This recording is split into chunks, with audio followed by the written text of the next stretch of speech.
ভাঙনের মুখে কি তৃণমূল কংগ্রেস? অভিষেকের বিরুদ্ধে বিদ্রোহী তৃণমূল কংগ্রেসের 50 জন বিধায়ক আজ স্পিকারের কাছে জমা পড়তে চলেছে 50 জন বিধায়কের তালিকা, এমনটাই খবর সূত্রের। তাঁদের নেত্রী মমতা, তাঁরাই প্রকৃত তৃণমূল।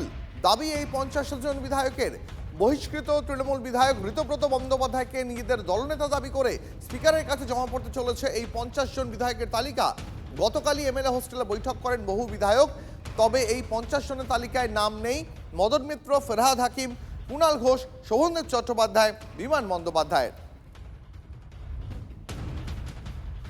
ভাঙনের মুখে তৃণমূল, অভিষেকের বিরুদ্ধে বিদ্রোহী তৃণমূল কংগ্রেসের কম করে 50 জন বিধায়ক। আজ সেই 50 জন বিধায়কের তালিকা জমা পড়তে চলেছে বিধানসভার স্পিকারের কাছে, এমনটাই খবর সূত্রের। Then I am very powerful. Then I am very, very powerful.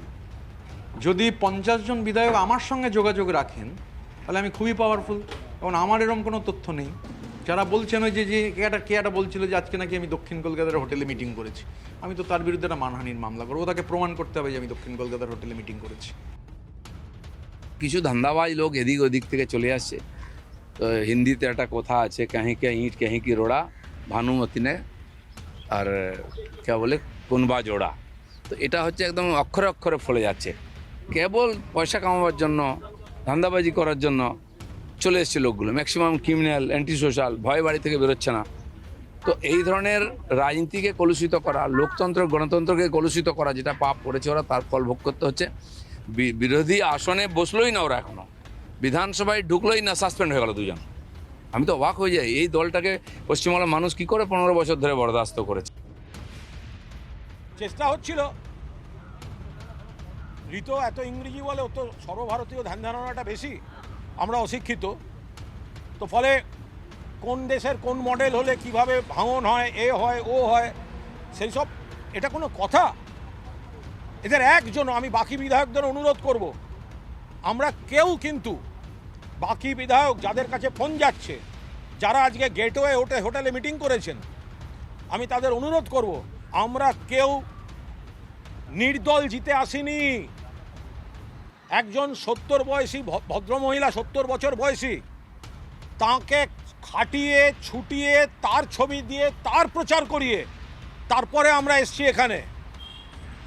ফলে একটা লোকের বিবেক বলে কিছু থাকা উচিত। দলকে ঢেলে সাজানোর সুযোগটা দিন নেত্রীকে, তার আগে এইসব লোকের পাল্লায় পড়বেন না। যাই বলুন না কেন, তৃণমূল কংগ্রেসের অন্দরে এই মুহূর্তে আড়াআড়ি বিভাজন। আজই তৃণমূল কংগ্রেসের অন্তত 50 জন বিদ্রোহী বিধায়ক তারা স্পিকারের কাছে তাদের আবেদন জমা দিতে চলেছেন। তাদের দাবি, তাঁরাই আসল তৃণমূল। তাদের নেত্রী মমতা বন্দ্যোপাধ্যায়, তাদের নেতা অভিষেক বন্দ্যোপাধ্যায় নয়, তাঁরাই প্রকৃত তৃণমূল কংগ্রেস। এই 50 জন বিধায়ক এই দাবি আজ পেশ করতে চলেছেন স্পিকারের কাছে।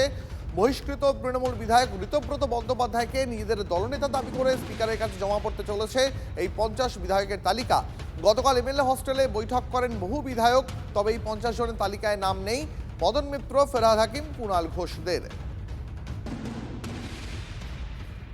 ভাঙনের মুখে তৃণমূল কংগ্রেস, অভিষেকের বিরুদ্ধে বিদ্রোহী তৃণমূলের 50 জনেরও বেশি বিধায়ক আজই স্পিকারের কাছে জমা পড়তে চলেছে এই 50 জন বিধায়কের তালিকা।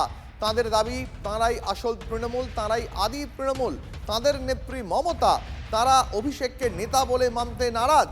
এই 50 জন বিদ্রোহী বিধায়ক আজই স্পিকারের কাছে আবেদন জমা দিতে চলেছেন।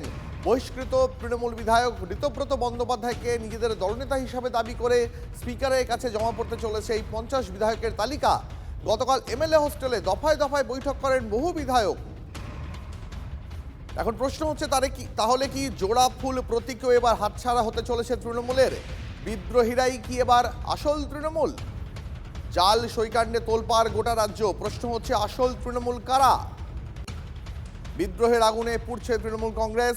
স্পিকারের কাছে জমা পড়তে চলেছে 50 জন বিদ্রোহী বিধায়কের তালিকা। ঋতব্রত বন্দ্যোপাধ্যায়কে দলনেতা করে জমা পড়ছে তালিকা। আমাদের সঙ্গে বিজেপির প্রধান মুখপাত্র দেবজিৎ সরকার রয়েছেন এই মুহূর্তে। দেবজিৎ দা, তৃণমূল কংগ্রেস একটা আড়াআড়ি বিভাজন এই মুহূর্তে। একদিকে অভিষেক বন্দ্যোপাধ্যায়কে নেতা বলে মানতে নারাজ এই বিদ্রোহীরা, অন্যদিকে এই বিদ্রোহীরা বলছেন তারাই আসল তৃণমূল। না, আসল তৃণমূল তো আমরা খুব দেখেছি। আসল তৃণমূল মানেই তো চোর, আসল তৃণমূল মানেই হচ্ছে টাকা রাস্তা থেকে তোলা। আসল তৃণমূল মানেই হচ্ছে দোকানে দোকানে চাকরি বেচা। আসল তৃণমূল মানেই হচ্ছে আরো বড় বড় অন্যায়, মেয়েদের ধর্ষণ করা এবং সেটাকে আবার প্রশাসনিক ভাবে চাপা দেওয়ার অপচেষ্টা। আসল তৃণমূল মানেই হচ্ছে কর্তব্যরত ডাক্তারকে খুন। এগুলো আমরা জানি। এইবারে এদের মধ্যে কে আসল তৃণমূল আর কিভাবে এরা আসল তৃণমূল হয়ে আসতে চাইছে, কেন আসতে চাইছে, সেটা জনগণ বিচার করবে। বড্ড দুর্গন্ধ ওই জায়গাটা থেকে। তৃণমূল মানেই একটা অদ্ভুত ব্যাপার, সেটা ওটা তো কোনো রাজনৈতিক দল নয়, বিভিন্ন পরস্পর বিরোধী মতের লোক তারা ডাকাতি করতে নেমেছে একসঙ্গে। তাতে এবারে ডাকাতের লুটের মাল বকরা নিয়ে যখন ঝঞ্ঝাট হতো তখন প্রশাসন দিয়ে, যখন ক্ষমতায় ছিল তখন সামলে নেওয়া যেত। এখন সরকারে নেই, এখন এইসব দেখা যাচ্ছে। বেশ, ধন্যবাদ আপনাকে।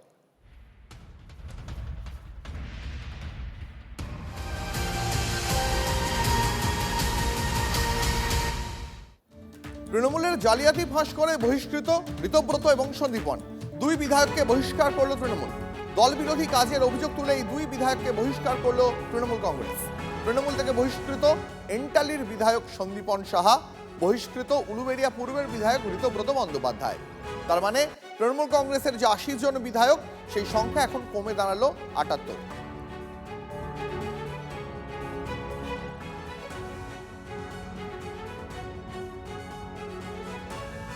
মমতা বন্দ্যোপাধ্যায় এই দুই বিদ্রোহী বিধায়ককে দল থেকে বহিষ্কার করার পর কি জানিয়েছেন শোনাব।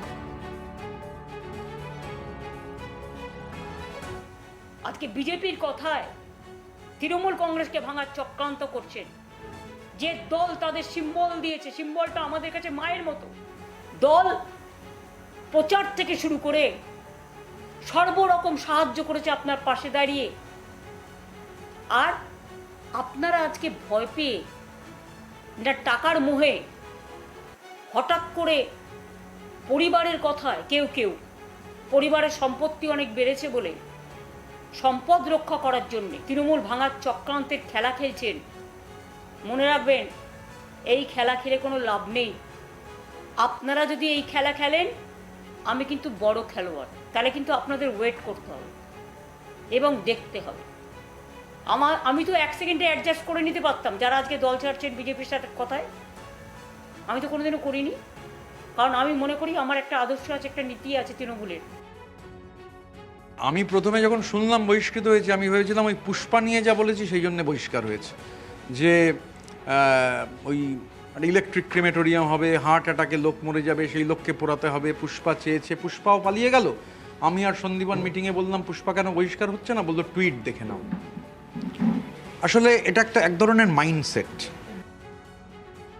অনৈতিক কাজ করলো দল, আর যারা নৈতিকতার কাজ করলো তারা অনৈতিক একটি কাজ যেটা দল করলো তার জন্যে নৈতিক কাজ করা ব্যক্তিদেরকে দল বহিষ্কার করছে। তাহলে ভাবুন, দল অনৈতিকতাকে সমর্থন করে এবং এই দল নৈতিকতা বা স্বচ্ছতা এই দল চায় না।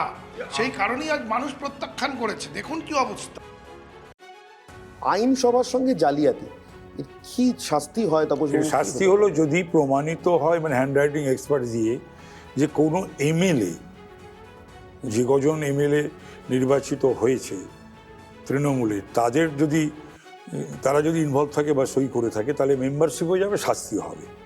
আর যদি বাইরে দলের কেউ করে থাকে তাহলে পরে ল অফ দ্য ল্যান্ড অনুযায়ী এটা তো জালিয়াতি, ফরজারি, সুতরাং সেখানে ক্রিমিনাল অফেন্স, তো ক্রিমিনাল অফেন্স বটেই, শুধু তাদের শাস্তি হবে। খাজনা থেকে বাজনা বেশি হচ্ছে।